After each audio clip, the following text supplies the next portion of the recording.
Welcome to Oxygen for Women. I'm Perry Janssen, psychotherapist and author. This podcast is your weekly breath of renewal, where psychology meets spirituality and healing meets real life. We explore what women are really facing: stress, burnout, relationship challenges, and emotional exhaustion, and the longing to live with more ease, vitality, and a more soulful life. If you've been giving more than you've got and are ready for revolutionary self-care, this is your invitation to breathe, restore, and reclaim your inner oxygen. Well, hello everybody. Welcome to Oxygen for Women, the place to finally exhale the pressure, reconnect with your truth, and remember who you are in the midst of these wild life challenges we're faced with. I'm Perry Janssen. I'm a psychotherapist, an author, and emotional intelligence guide. Here, we're going to pause, breathe, and restore your connection to yourself, your body, spirit, and your soul. Also, we're going to talk about what women are really feeling and going through: stress, self-sacrifice, menopause, burnout, parenting, perfectionism, and the quiet longing to come home to yourself again. And today, it's going to be Thursday, so on Thursdays, I will be choosing a question that you all sent in, and I have one that I've chosen, and so I'll be answering one question every Thursday. And so we're going to be exploring a question that so many women carry quietly. And that question is, that I got: how do I ask for what I need from my partner without triggering defensiveness or feeling like my needs are too much? So first, I want to talk about why this happens. When women tell me this in my office, and they do so often, there's almost always a deeper pattern underneath. We learn, as little girls, we learn at a young age that our needs might inconvenience someone.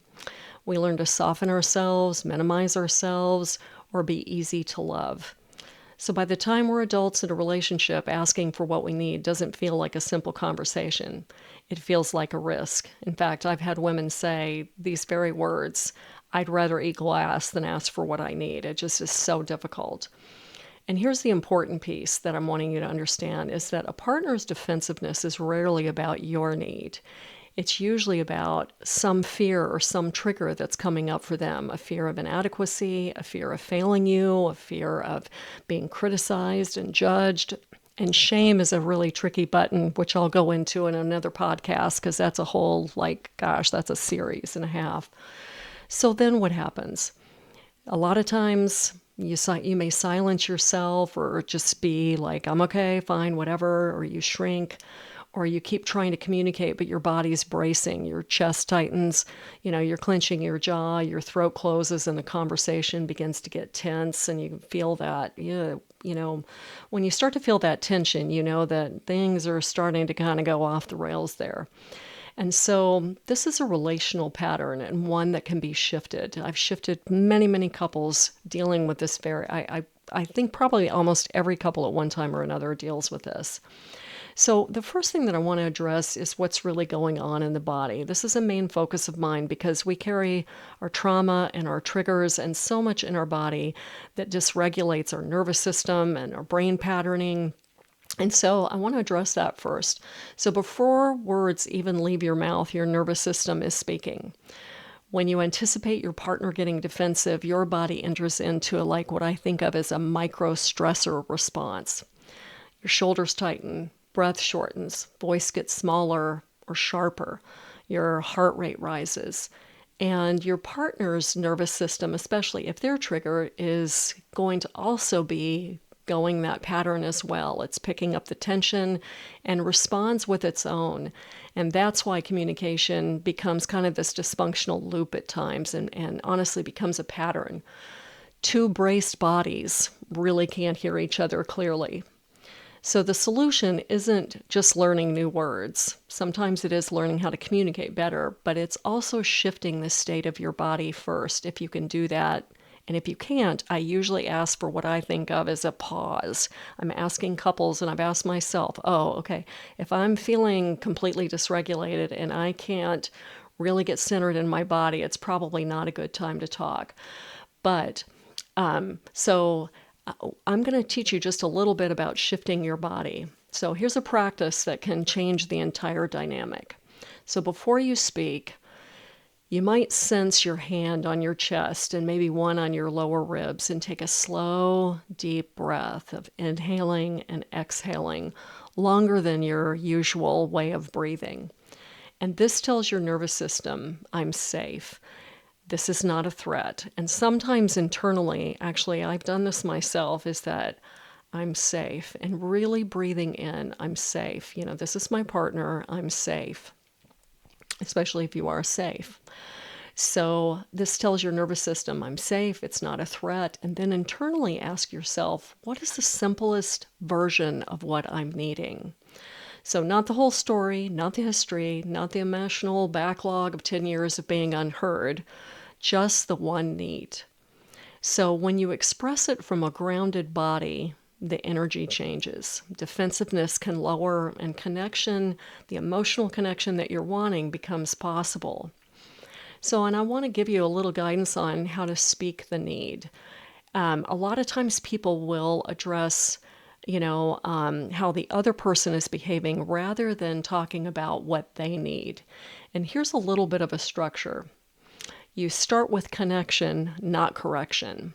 Instead of, you don't listen when you don't do this, try, something like that's affirming. I love when we feel close. There's something that I need that would help me feel more connected. The body can kind of begin to relax when it feels like you're approaching instead of attacking. Our brains are built to be looking for danger. We're still looking for dinosaurs to some degree. And so how we communicate can kind of set that other person's, I think of it, I talk about with my couples that like their brain can go on fire because they're looking for danger. So if we're sincerely coming from a more connected, loving place, it can kind of open up that space without the tension and without them automatically feeling criticized. So stating the need clearly and simply without apology is another thing as well. What I need is more shared planning around the house. What I need is the 5 minutes of presence before we talk logistics. What I need is reassurance when we're in conflict. So it's not commenting on the other person's behavior. It's talking about what you need. It's not a justification, not a dissertation, just the truth. So the other thing that I think about is inviting collaboration. So a question like, would you be willing to try this with me? Most partners respond way better, when they're invited into teamwork rather than being told if they're doing something wrong. Again, not setting that brain on danger. So here's the part that I want every woman to hear. And this is a big deal because I worked with this for 30 years. Your needs are not too much. Your needs are information. Your needs are connection. It's a way of reaching connection to yourself as well as the other person. And your needs are part of love. If someone gets defensive, it doesn't mean your need is invalid. It means their body is protecting them from something that they didn't know yet how to handle. And you're learning a new way to meet each other. So, breathe, ground yourself, speak simply, and let the relationship grow with you. One last piece that I will give is that I tell my clients 3 things to notice before they bring up a topic that may have some tension or, be sticky, is, can I breathe? Can I breathe easy and deeply? Can I listen? Can I really listen without coming up with a response or thinking stuff in my head? Can I really listen to the other person? And can I go for understanding as opposed to being right? If you're going for right, it's going to be a problem.